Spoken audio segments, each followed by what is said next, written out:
बाबा, माझा तलाक झाला आहे, माझ्यासोबत कोण लग्न करेल, असंच मी माझ्या वडिलांना नेहमीच बोलायचे. तू फक्त हो बोल, मी आहे ना, असे माझे वडील मला म्हणायचे. शनिवारी ऑफिसला सुट्टी असल्यामुळे मी घरी होते. माझे वडील मला घेऊन एका रेस्टॉरंटला गेले. मी त्यांना बोलत होती, मला कोणत्याही मुलाला भेटायचं नाही, माझा तलाक झालेला आहे. आणि तो असा कोणता मुलगा आहे जो माझ्यासोबत मी तलाक झालेला असताना लग्न करणार आहे? त्याची आणि माझी फील्ड किती वेगळी आहे.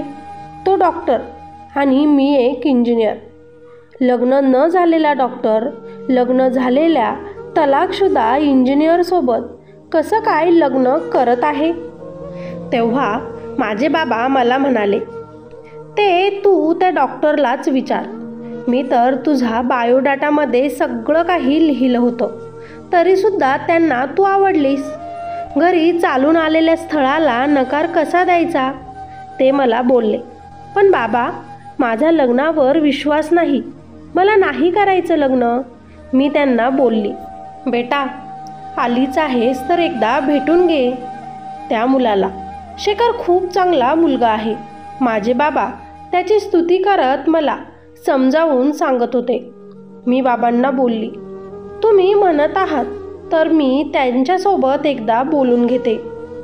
आई गेल्यापासून माझ्या बाबांची तब्येत खूप खराब असायची. त्याच्यामुळे त्यांना मला नाराज करायचं नव्हतं. त्यांना बीपीचा त्रास होता, म्हणून मी बाबांमुळे त्या शेखरला भेटायला तयार झाले. आम्ही जिथे त्याची वाट बघत होतो, काही वेळातच तो तिथे आला. मी त्याच्याकडे बघून इतका विचार करत होते की तो इतका देखणा होता, इतकी छान त्याची पर्सनॅलिटी होती, वरून तो एक चांगला डॉक्टर होता. मग तो का एका तलाक झालेल्या मुलीसोबत लग्न करत होता? तो आल्याबरोबर माझ्याकडे एकटक बघू लागला.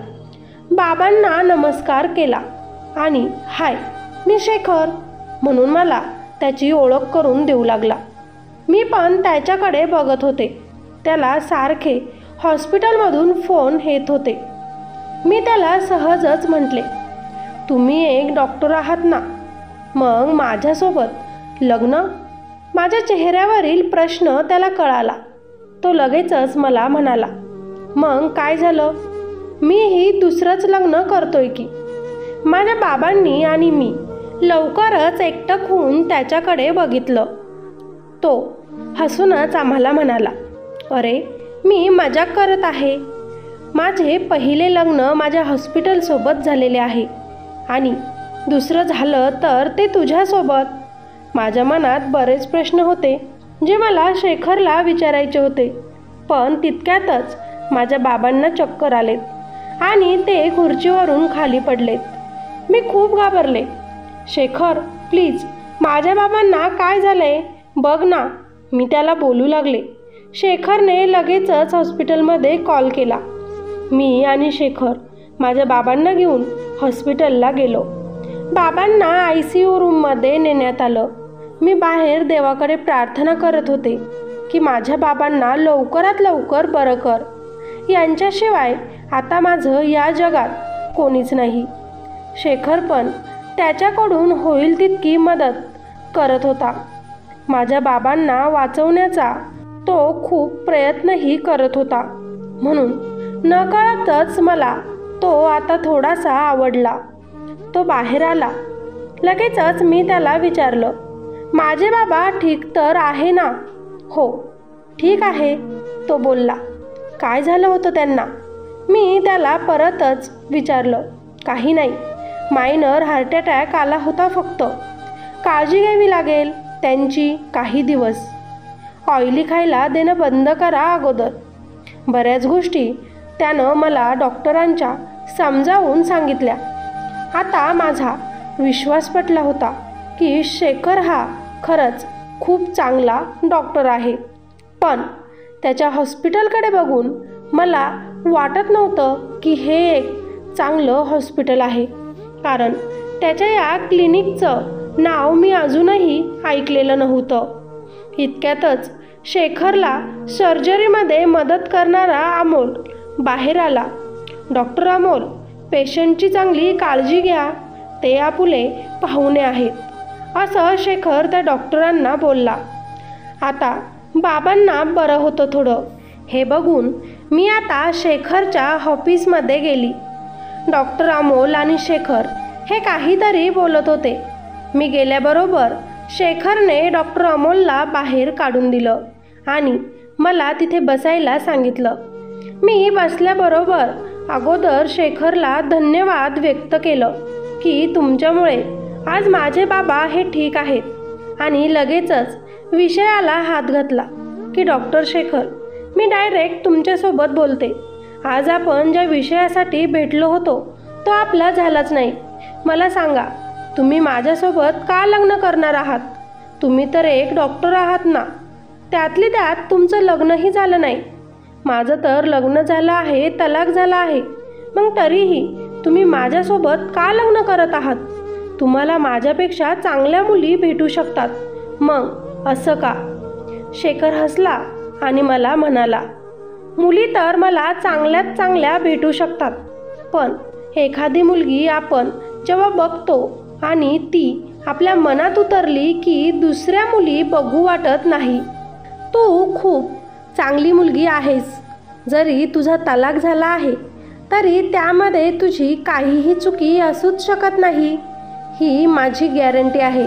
आणि तसाही मी माझ्या कामांमध्ये खूपच बिझी असतो. माझी बहीण नीता घरी एकटीच असते. माझे आई वडील हे कार ॲक्सिडेंटमध्ये एक्सपायर झाले होते. मी आणि माझी बहीण त्या ॲक्सिडेंटमध्ये वाचलो. त्यामुळे आईबापाचा आधार आम्हाला मिळाला नाही. एखादी समजूतदार बायको मिळाली जिनं आपलं घर, आपली बहीण सांभाळली तरी माझ्यासाठी खूप आहे. मी त्याला बोलली, हे सगळं तर ठीक आहे, पण मी माझ्या लग्नामध्ये एकदा धोका खाल्ला आहे, म्हणून परत एकदा धोका पचवण्याची माझ्यात ताकद राहिली नाही. आत्ताच जे असेल खरं काही ते मला सांगून टाकलं तरी चालेल, म्हणजे पुढे आपल्यामध्ये भांडणं नको. तेव्हा शेखर डायरेक्टच मला बोलला, माझ्याकडे काहीही सिक्रेट नाही जे मी तुझ्यासोबत शेअर करू शकतो. माझ्याकडून लग्नाला होकार आहे. आता तू ठरव. मलाही माझ्या वडिलांचा शब्द आठवला. वडिलांनी हा मुलगा माझ्यासाठी शोधला आहे म्हटल्यावर खरंच हाच खूप चांगला असेल. मी मनाशीच ठरवलं. त्यानं माझ्या वडिलांची किती मदत केली, माझ्या वडिलांचा जीव वाचवला. यामुळे मी लगेचच लग्नाला होकार दिला. पण त्याच रात्री शेखरची बहीण मला आणि माझ्या बाबांना टिफिन घेऊन आली आणि बोलली, शेखर दादाने मला फोन केला होता की तुम्ही ॲडमिट आहात. घरचे जेवण खाणं चांगलं असतं म्हणून तुमच्यासाठी मी बनवून आणलं. मला त्याच्या बहिणीचा त्याचा स्वभाव हा खूप आवडला होता. माझ्या बाबांनाही दोघेही आवडले आणि मीही त्यांना लगेचच सांगून टाकलं की बाबा, मला हे लग्न करायचं आहे. माझे बाबा तर इतके खुश झाले की दुसऱ्याच दिवशी त्यांना डिस्चार्ज मिळाला. आता मी आणि शेखर भेटायला लागलो होतो. मला त्याचा स्वभाव इतका आवडला की मी एका आठवड्यातच त्याच्या प्रेमात पडले होते. बाबांनी माझ्या लग्नासाठी पैसे आधीच जमवले होते, पण तेव्हा त्यांना माझं लग्न मोठं करता आलं नव्हतं, कारण मी तिकडेच कोर्ट मॅरेज करून घेतलं होतं. पण आता बाबा माझं लग्न मोठं लावून देणार होते. तोच आमचा विषय सुरूच होता की शेखर आणि त्याची बहीण आमच्या घरी आलेत आणि आम्हाला माफ करा काका, आम्ही आता हे लग्न करू शकत नाही असं म्हणू लागले. मी माझ्या बाबांनी का करायचं नाही लग्न कारण विचारलं, तर त्यानं सांगितलं, आमचा खूप मोठा लॉस झाला आहे. आई वडील गेले तसे नीता आणि मी एकमेकांना सांभाळलं आहे. आता जवळजवळ 20 लाखांचा लॉस आमचा झाला आहे. त्यासाठी मी घर विकत आहे माझं. तुमच्या मुलीसोबत लग्न करून तिला कुठे ठेवणार?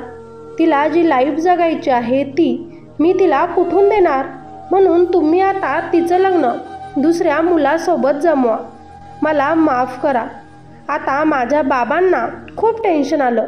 शेखर आणि नीता जायलाच लागलेत.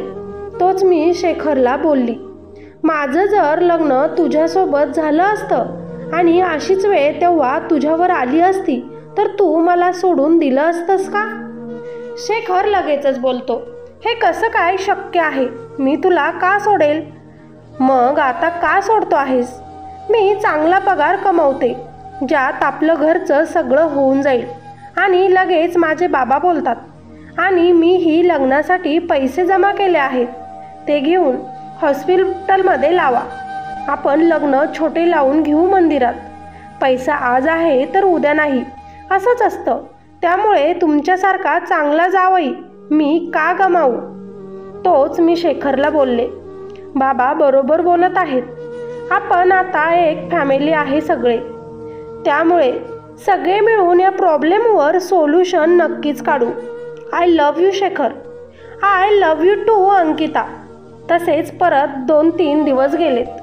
बाबांनी पैसे काढून शेखरला दिले. आम्ही पण एकमेकांना वेळ देतच होतो. त्याला हॉस्पिटलमधून सारखे फोन यायचे सर्जरीसाठी. तो मला वेळ द्यायचा आणि परत आपल्या हॉस्पिटलमध्ये जायचा. एक दिवस आम्ही आईस्क्रीम खात होतो. तोच एक मुलगी मागून आली आणि शेखरला रोहित रोहित म्हणून आवाज देऊ लागली. शेखरनं तिला बघितलं आणि पटकनच माझ्या हातातील आईस्क्रीम फेकून दिलं. ती आमच्याकडे येतच होती, रोहित रोहित म्हणून बोलतच होती की शेखरने माझा हात पकडला आणि जोरातच मला त्याच्या फ्लॅटकडे घेऊन आला. मी त्याच्यावर रागवले. ती मुलगी कोण होती त्याला विचारू लागली. तुझं काही पास्ट असेल तर मला सांग, असं बोलू लागले. पण त्यानं मला असं काहीही सांगितलं की मी त्याच्यावर खूप लवकर विश्वास ठेवला. तो मला बोलला, अंकिता, ती माझी एक्स गर्लफ्रेंड प्रिया आहे. आम्ही कॉलेजमध्ये क्लोज फ्रेंड होतो. मी त्याला विचारलं, मग ब्रेकअप का झाला? तर शेखर बोलला, कारण जेव्हा मी हॉस्पिटल टाकलं तेव्हा खूप छोटा बिझनेस वाटला हा माझ्या प्रियाला, आणि तिनं मला सोडून माझ्या मित्राला निवडलं. कारण त्याचं खूप मोठं हॉस्पिटल होतं, पैसा होता त्याच्याकडे भरपूर. पण त्यानं तिला धोका दिला आणि मग काय, ती माझ्याकडे मागेच लागली की माझ्यासोबत तू लग्न कर, आपण परत रिलेशनशिपमध्ये येऊ. आता तर ती मी तिचा नवरा आहे अशी ओळख करून देते स्वतःची. म्हणून मी प्रियासोबत आता बोलत नाही, पण ती माझ्या मागेच आहे. कदाचित तुला पण तिने असंच काही सांगितलं असतं आणि तू पण मला सोडून गेली असती. म्हणून अंकिता, मी तुला तिच्यापासून पटकनच बाजूला घेऊन आलो. मला माफ कर.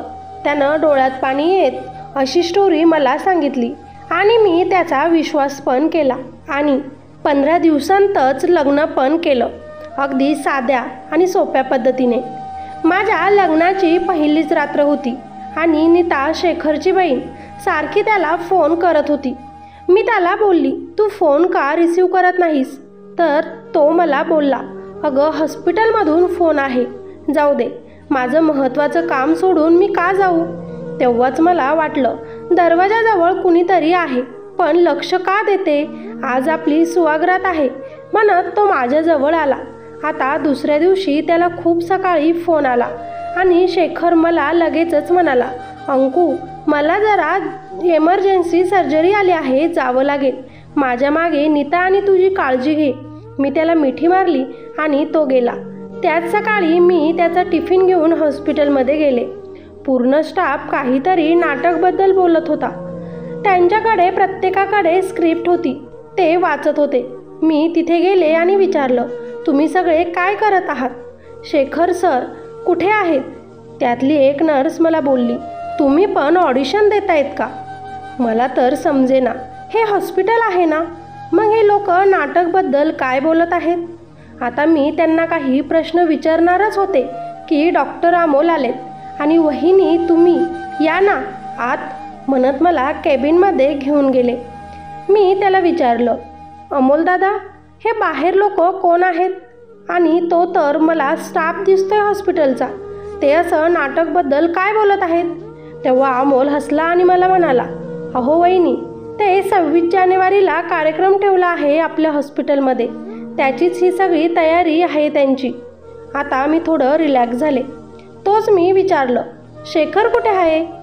तेव्हा अमोल मला बोलला, तो दुसऱ्या हॉस्पिटलमध्ये गेला आहे, सर्जरी आहे त्याची, खूप मोठा डॉक्टर होईल बघा तो एक दिवस. अमोलचं हे बोलणे ऐकून मला खूप छान वाटलं. मी टिफिन ठेवून माझ्या ऑफिसला गेले. ऑफिसवरून घरी येताना मला रस्त्यातच प्रिया भेटली आणि शेखर जे पण तिच्याबद्दल बोलला होता तेच ती मला सांगू लागली. म्हणून मी तिच्यावर विश्वास ठेवला नाही आणि तिलाच खूप सुनावलं. माझ्या नवऱ्यापासून दूर राहा, त्याला त्रास देऊ नको, असं बरंच काही बोलले. तेव्हा ती मला म्हटली, हे बघ अंकिता, तो तुला पण धोका देत आहे. त्यानं माझ्याकडून 30 लाख रुपये घेतले आणि मला सोडून गेला. तेव्हापासून त्याच्या शोधात आहे मी. तू खूप पस्तावशील. मी शेखरवर खूप विश्वास करत होते. तो असा नाही. तू चालती हो इथून, खोटे बोलू नकोस, असं वरच मी प्रियाला समजावलं. आता तिनं मला बळजबरीनं तिचे कार्ड दिले आणि लवकरच माझी तुला गरज पडेल, मला फोन कर म्हणून सांगितले आणि तिथून निघून गेली. शेखरच्या प्रेमात आंधळी मी आता कुणावरच विश्वास ठेवत नव्हते. तो जेव्हा घरी आला तेव्हा त्यानं त्याचा ड्रेस कॉटवर ठेवला. मी खूप थकलोय, फ्रेश होऊन येतो म्हणून तो बाथरूममध्ये गेला. तोच मी त्याच्या शर्टवर लिपस्टिकचे आणि सिंदूरचे निशाण बघितले. आता मी जरा घाबरलेच, पण थोडं शांत राहून त्याला डायरेक्टच प्रश्न करू लागले. कोणत्या हॉस्पिटलमध्ये सर्जरी करायला गेला होतास? काही हार्ट सर्जरीबद्दल विचारू लागले. तर तो जरा चिडतच मला बोलला, काय यार तू बोर करत आहेस, तिथे पण टेन्शन आणि इथे पण आल्यावर तुझं टेन्शन. मी डायरेक्ट त्याला ते दाखवतच बोलली, हे काय आहे? लिपस्टिक कशी लागली तुझ्या शर्टला? तू मला धोका तर देत नाही आहेस ना? काय चाललंय तुमचं? मी चिडतच त्याला विचारत होते. तो माझ्यावर रागवला, काय यार तुम्ही मुली कशावर पण डाऊट घेतात? तुला खरं सांगतोय, हे एक कुलवधू आली होती हॉस्पिटलमध्ये, खूप सिरियस होती ती. कदाचित तिचा इलाज करताना माझ्या शर्टवर हे डाग पडले असावे, पण तुम्ही मुली कुठे समजून घेतात? काय सिच्युएशन असेल तिथे माझी, जीव वाचवावा लागतो. आता मला त्याचं खरं वाटलं. तो डॉक्टर आहे म्हटल्यावर त्याचं सगळंच हँडल करावं लागत असेल, म्हणून मी तो विषय तिथेच सोडून दिला आणि त्याची माफी मागितली. एक दिवस माझे बाबा घरी आलेत. मला खुश बघून ते पण खूप खुश झाले. आम्ही सगळे मस्त नाश्ताच करत होतो. तोच बाबा शेखरला म्हणाले, बेटा शेखर, अंकिताच्या मामांना हार्टचा प्रॉब्लेम आहे, ऑपरेशन सांगितलं आहे, तू चेक करून सांग ना हे रिपोर्ट, नक्की त्यांना काय झालंय ते. तू पण तर हार्टचा डॉक्टर आहेस ना. आता शेखरला खूप खोकला लागला आणि तो बाबांना बोलला, बाबा मी हॉस्पिटलमध्ये गेलो की निवांत रिपोर्ट वाचून तुम्हाला सांगतो. आता जरा अर्जंट जायचं आहे मला, सर्जरी आहे आज. बाबा ठीक आहे असं म्हणाले. मी पण जरा विचारातच पडले. हा जर डॉक्टर आहे तर मग त्याला लगेचच सांगता कसं येत नाही, काही प्रॉब्लेम तर नाही ना? माझे बाबा पण विचारात पडले आणि मी येतो जरा काम आहे म्हणून ते निघून गेले. मी आणि नीता बाहेर जात असताना रस्त्यातच आम्हाला शेखरचे क्लिनिक दिसले, जिथं लाईट बंद होते आणि काही आवाज पण येत नव्हता. मी नीताला विचारलं, आज तर शेखरची सर्जरी होती ना, तो काय पेशंटचं ऑपरेशन लाईट बंद करून करतो का? कुणीच कसं नाही, चल आपण बघूयात जाऊ. तोच मला नीता बोलते, अरे वहिनी, दादा मोठा डॉक्टर आहे, तू रात्री विचार त्याला सगळं, आता जाऊ आपण, मला उशीर होईल. नीताने कसलेच उत्तर मला दिले नव्हते, पण आता मात्र मला थोडासा संशय येत होता. पण माझं प्रेम आहे त्याच्यावर खूप सारं, आणि त्याचं माझ्यावर. तो मला का धोका देईल? त्यात तो इतका मोठा डॉक्टर. मी जरा विषय बाजूलाच ठेवला. तोच नीता माझ्याजवळ येत मला बोलली, वहिनी मला पॉलिसीचे 8 लाख रुपये भरायचे आहेत. दादाकडे मी मागू शकत नाही, कारण आधीच परिस्थिती कशी आहे तुम्हाला माहिती आहे. तुम्हीच मदत करा ना आता. मी तिला विचारलं, इतक्या मोठ्या अमाऊंटची पॉलिसी का घेतली शेखरने? तेव्हा नीता बोलली, कारण आई बाबा ॲक्सिडेंटमध्ये चालले गेले. चुकून दादासोबत असं काही कधी झालं तर त्याची बहीण आणि त्याची बायको ही सिक्युअर राहिली पाहिजे, म्हणून दादाने इतकी मोठी पॉलिसी उचलून ठेवली आहे. मला परत हे काहीच डाऊट न येता मी नीताला बोलली, उद्या ऑफिसला गेल्यावर अरेंजमेंट करते. हा हप्ता भरून टाकूया आपण, काळजी करू नकोस. आता परत थोडे दिवस गेले. मला प्रिया परतच भेटली आणि मला बोलू लागली, मला मदतीची गरज आहे तुझ्या. राहुलने माझे पैसे हडपले, माझ्या आईवडिलांपासून मला दूर केले, माझ्यासोबत लग्न करून मला सोडून तो निघून गेला. कदाचित तुझ्याही सोबत हेच करेल. सावध हो जर तुझ्याकडे पैशांची माग वारंवार होत असेल तर. मी परतही तिच्यावर विश्वास न ठेवता तिला तिथून काढून दिलं आणि घरी आले. पण तिचे काही बोलत होती ते माझ्या डोक्यात सारखं येत होतं.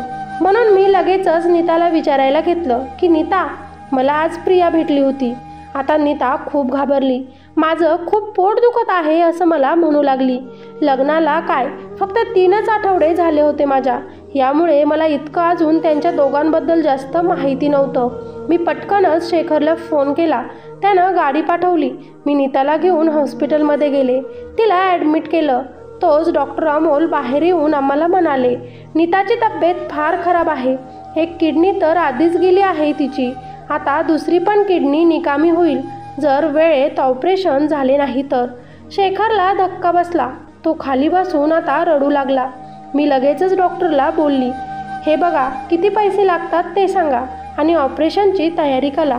तेव्हा त्यांनी 20 लाख रुपये खर्च येईल असं सांगितलं आणि ते पण लगेचच जमा करावे लागेल. आता मात्र शेखर उठला आणि म्हणाला, अरे पण अमोल, मी इतकी मोठी रक्कम जमा नाही करू शकणार लगेच. अमोल लगेचच बोलला, मग तुझी बहीण वाचू पण शकत नाही. सॉरी, बाहेरून डॉक्टर बोलवावे लागतात. तू तर एक डॉक्टर आहे, तुला सगळं माहिती आहे तरी. तोच मी बोलले, शेखर तू हेल्थ इन्शुरन्स काढला आहे, नीता सांगत होती मला, आणि आम्ही तर पैसे पण भरणार आहोत. मग त्यात हे ऑपरेशन का कव्हर होत नाही. तोच तो माझ्यावर चिडतच बोलला, तुला नुसतेच प्रश्न विचारता येत आहे. इथे माझी काय हाल सुरू आहे ते दिसत नाही का. आणि नाही होऊ शकत कव्हर, कारण मी वेळेवर पैसे दिले नाहीत. आता माझे बाबा बोललेत, मी माझं घर आहे त्यावर कर्ज काढून आणतो आणि आपण ते पैसे भरून देऊ. तुम्ही ऑपरेशनची तयारी करा. मी आणि माझे बाबा पटकनच पैसे घेऊन आलो आणि काउंटरवर जमा केलेत आणि बाहेर वाट बघत राहिलो. 2 तास झाले होते तरी अजून कुणीच बाहेर येत नव्हतं. माझ्या बाबांना बरं नसतं म्हणून मी त्यांना घेऊन जरा बाहेर मोकळ्या हवेत गेले आणि त्यांना माझ्या मनात जी काही घालमेल सुरू होती ती पण सांगितली. तेव्हा ते पण मला तेच बोलले, आपण आता लगेचच त्यांना सगळं काही जाऊन खरं खरं विचारू. म्हणत बाबा आणि मी हॉस्पिटलमध्ये आलो तर एक वॉचमॅन दरवाजाला लॉक लावत होता. मी त्यांना बोलली, लॉक का लावताय, इथे आमचं हॉस्पिटल आहे. तो हसला आणि म्हणाला, मॅडम ड्रामा कंपनी होती ती सगळी, गेलेत ते मगाशीचच. झालं म्हणे त्यांचं काम पूर्ण. आता तर माझ्या पायाखालची जमीनच सरकली. आमच्यासोबत खरंच धोका झाला होता का. कोण होता हा शेखर, कोण होती ती नीता, कोण होता तो अमोल, प्रिया खरंच बोलत होती का. हे सगळं तुम्हाला समजेलच लवकर. त्यासाठी आता स्टोरी पूर्ण बघा. माझा तलाक होऊन 1 वर्ष झालं. मी एका मल्टीनॅशनल कंपनीमध्ये HR डिपार्टमेंटमध्ये जॉब करते. माझं नाव अंकिता आहे. मी लव्ह मॅरेज केलं होतं, ते पण घरच्या आईबाबांच्या विरोधात जाऊन. पण माझ्या प्रियकराने लग्नानंतर त्याचा खरा चेहरा मला दाखवला होता. माझा नवरा तर तो झाला होता, पण तरीसुद्धा त्यानं मला धोका दिला होता. मी तर खूप खुश आहे असं घरीच दाखवत होते, कारण आईबाबांना सांगितलं तर ते नाराज होतील म्हणून मी ही गोष्ट फक्त माझ्यापुरतीच ठेवली होती. पण जेव्हा मी जॉबवर जायचे आणि माझा नवरा दुसऱ्या मुलींना घेऊन माझ्याच बेडवर, माझ्याच ठिकाणी दुसऱ्या मुलींना घेऊन, आता तर मला ते बोलायला पण त्रास होत आहे. माझा नवरा तर फक्त माझं घर दार, माझा जॉब बघून त्यानं मला त्याच्या प्रेमात पाडलं होतं. पण मला ते सहन झालं नव्हतं. जेव्हा त्याची सच्चाई माझ्यासमोर आली, कसलाच विचार न करता मी त्याच्यासोबत तलाक घेतला आणि त्याला सोडून माहेरी आली. मी जेव्हा इतका मोठा निर्णय घेतला तेव्हा माझ्या आईला माझं टेन्शन आलं. आता माझ्या मुलीचं कसं होईल? तलाक नावाचा धब्बा तिच्यावर पडला. या विचाराने ती न धास्ती घेऊन माझी आई कायमची मला आणि माझ्या बाबांना सोडून देवाघरी गेली. मी एक शिकलेली मुलगी होते. मी जे पण केलं ते खरंच खूप चुकीचं होतं, पण माझं खरं प्रेम होतं म्हणून मी लग्न केलं होतं. पण त्यानं धोका दिला, तरी त्याच्यासोबत राहणं ही माझी सगळ्यात मोठी चुकी ठरली असती. म्हणून मी त्याला सोडून माझा जॉब भला आणि मी भली हाच एक विचार केला होता. मी आता जॉब करतच होते, पण त्यात खूप मोठी पदवी पण हासिल केली होती. त्यामुळे मला घरी थोडं कमीच यायला भेटत असे. आमची घरची परिस्थिती पण चांगली होती. माझे पप्पा मोठे बिझनेसमॅन होते. त्यांचं जर तेव्हा मी ऐकलं असतं आणि मनोजसोबत लग्न केलं नसतं तर आज त्यांनी मला एकदम चांगला पार्टनर शोधून दिला असता. आजही मी थकून जेव्हा घरी जाते तेव्हा मला माझे पप्पा विचारतात, आई गेली, उद्या जाऊन माझंही काही बरं वाईट झालं तर तुझं कसं होईल? तू परत एकदा लग्न कर. मी आता लग्न या शब्दावरून फार चिडत असे, कारण आता लग्नावर माझा अजिबात विश्वास राहिला नव्हता. मी पप्पांना बोलत असे, मला काहीच गरज नाही साथीदाराची. मी कमवते, माझ्या स्वतःच्या पायावर उभी आहे. पण तरी ते माझ्याजवळ हट्ट करायचे. मी धोका खाल्ला होता, परत कशावरून मला धोकाच मिळणार नाही हेच मी माझ्या पप्पांना सांगायचे. पण माझे पप्पा मला बोलायचे, तू ती काळजी करू नकोस, मी तुझ्यासाठी चांगल्यात चांगलं स्थळ शोधेल. आणि मग काय, डॉक्टर मुलगा शोधला त्यांनी माझ्यासाठी आणि त्या मुलाने माझ्या वडिलांना वाचवलं. माझ्यावर पण प्रेम करतोय बघून नकळत का होईना मला तो आवडला आणि मी त्याच्यासोबत लग्न केलं. काहीतरी कारणं सांगून तो कधी माझ्या वडिलांकडून तर कधी माझ्याकडून पैसे घेत राहिला.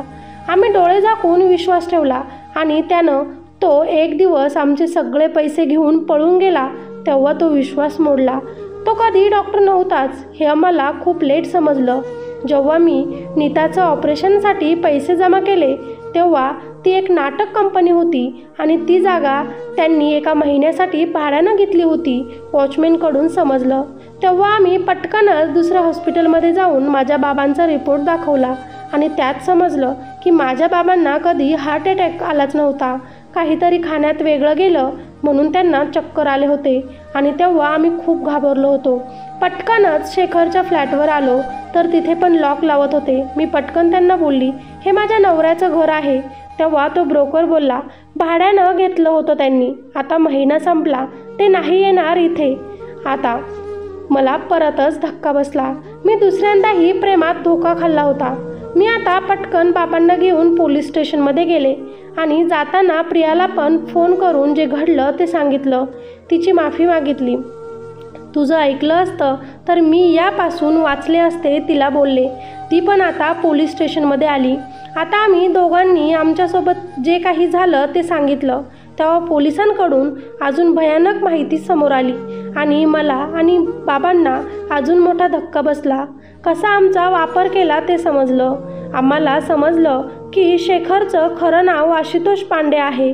तो प्रत्येक एका महिन्याला एक अशी मुलगी निवडतो जिचा तलाक झालाय किंवा तिला एखादं मूल आहे किंवा प्रेमात तिला धोका मिळालेला आहे आणि मग त्या मुलींना इतकं प्रेम देतो, त्यांचा विश्वास हासिल करतो आणि त्यांचे पैसे घेऊन तो पळून जातो आणि परत दुसऱ्या महिन्यात दुसऱ्या नावाने दुसऱ्या शहरात जातो आणि परत असंच करतो. कधी राहुल, कधी शेखर, कधी रोहित, कधी समीर, कधी विशाल, असे आजपर्यंत त्याचे 50पेक्षा अधिक नावं बदलून झाले आहेत. तो मुलींच्या कमजोरीचा फायदा घेऊन कधी डॉक्टर, कधी इंजिनियर, कधी बिझनेसमॅन असे वेगवेगळे व्यापारही ॲड करत मुलींना फसवतो आणि तो पोलिसांच्या हातातही लागत नाही. परंतु प्रत्येक वेळी त्याचं नाव जसं बदलतो तसा त्याचा मोबाईल, त्याची आयडेंटिटी बदलत चालतो, म्हणून पोलिसांच्या तो हाती लागत नाही.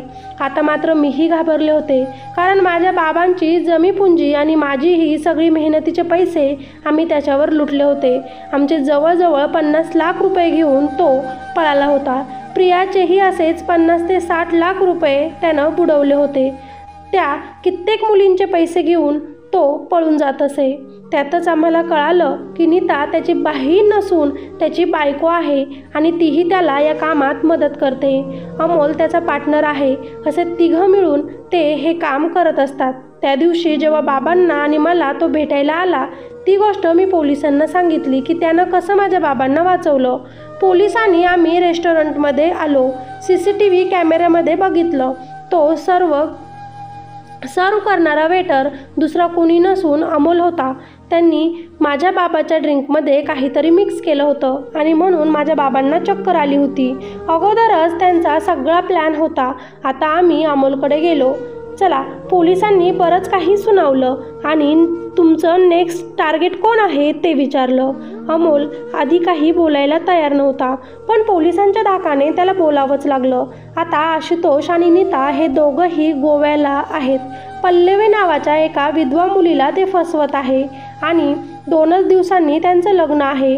ते ऐकून तर मला धक्काच बसला. आम्ही पोलिसांसोबत लगेचच गोव्याला पल्लवीच्या शोधात गेलो. पल्लवी एक विधवा मुलगी होती. तिला 1-2 वर्षांचा मुलगा होता. पल्लवीने त्याच्या प्रेमाखातर आपलं घरसुद्धा आशुतोषच्या नावावर करून दिलं होतं. नीता आणि आशुतोष हे दोघंही नवरा बायको असून सुद्धा नीता आपल्या नवऱ्याला दुसऱ्या स्त्रीसोबत झोपताना बघत होती. का तर पैशांची लालच तिलाही आशुतोषसोबत अर्धा वाटा या कामाचा मिळत होता. अमोल तर जेलमध्ये होता. आता आशुतोष आणि नीतालाही जेल झाली पाहिजे म्हणून आम्ही तातडीने तिथे पोहोचलो. आशुतोष पल्लवीला सिंदूर लावतच होता की पोलिसांनी त्याला थांबवलं आणि मग काय, मी जाऊन त्याच्या सानकन कानात वाजवली. आम्हाला धोका दिला, लाज वाटली नाही. बरंच काही आम्ही त्याला सुनावलं. माझ्यासोबतच प्रियाने सुद्धा त्याला मारलं. आम्ही दोघींनीही पल्लवीला त्याची सच्चाई त्याच्या दोघांसमोर सांगितली. मी तर त्या नीताच्याही कानात वाजवली आणि तिला बोलले, स्वतःच्या नवऱ्याला दुसऱ्या स्त्रीसोबत झोपताना बघते, तुला लाज कशी वाटत नाही? तुझ्यासारखे बायकोपेक्षा बायको नसलेली बरी. लगेचच आमचे पैसे आम्हाला परत करशील, मी त्याला बोलले. त्या दोघांनाही पळण्याचा प्रयत्न केला, पण पोलिसांनी त्यांना पकडलं आणि पोलीस स्टेशनमध्ये घेऊन गेले. आम्हाला पण सांगितलं की कुणाकडून किती पैसे त्यांनी घेतले आहे याचा तपास करून आम्ही तुमचे पैसे तुम्हाला परत करू. इतका मोठा फ्रॉड आशुतोष पांडे आणि त्याची बायको नीता पांडे आणि अमोल हे तिघं मिळून लोकांसोबत करत होते. विधवा, तलाकशुदा किंवा एखाद्या मुलाची आई असणाऱ्या स्त्रीला ते टार्गेट करून त्यांच्याकडून पैसे उकळत होते आणि त्याची शिकार मी सुद्धा झाले. माझे बाबा माझ्याकडे क्षमा मागत होते की मी तुझं लग्न अशा मुलासोबत परत लावून दिलं, मला माफ कर. तेव्हा मी त्यांना बोलली, नशिबाचाच खेळ असतो. मी शोधलेला मुलगा असो किंवा तुम्ही मला शोधलेला मुलगा असो, माझ्या नशिबात लिहिलं होतं म्हणून ते घडलं असं समजा. पण आपण हे टाळू शकत होतो याचा मला पश्चाताप वाटत होता. जेव्हा प्रिया मला सांगत होती तेव्हा मी तिच्या बोलण्यावर विश्वास ठेवायला हवा होता आणि पूर्ण चौकशी करूनच त्याच्यासोबत लग्न करायला हवं होतं. या गोष्टीचं तात्पर्य, आपण एखाद्यावर इतका अंधाळा विश्वास ठेवतो की आपला जीवच नाही तर आपल्याकडे असणारी जमापुंजी सगळं काही त्याला अर्पण करत असतो. पण हे चुकीचं आहे. एखादा मुलगा आपल्याला धोका देतोय हे लवकरच लक्षात आलं पाहिजे.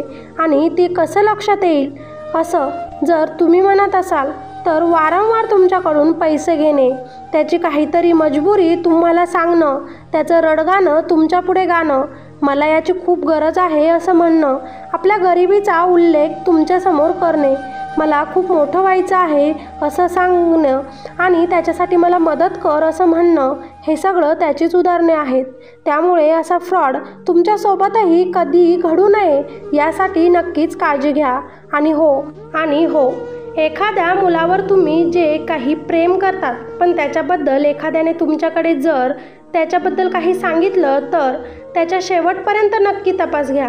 ती व्यक्ती कदाचित खरंही बोलू शकते आणि तुमचे डोळे लवकरच उघडू शकतात. हे एक मुलगाच मुलीसोबत फ्रॉड करू शकतो असं काही नाही. कदाचित एक मुलगीसुद्धा मुलासोबत असा फ्रॉड करू शकते. म्हणून वेळीच सावध. स्टोरी आवडली असेल तर नक्कीच लाईक करा. तुम्हाला काय वाटतं, हे घडू शकतं का? कुणासोबत? कमेंटमध्ये मला नक्कीच सांगा. चॅनलवर नवीन असाल तर आपल्या चॅनलला नक्कीच सबस्क्राईब करा अशाच नवीन नवीन कथा ऐकण्यासाठी. चला तर मग भेटूया अशाच एका नवीन कथेमध्ये. तोपर्यंत धन्यवाद.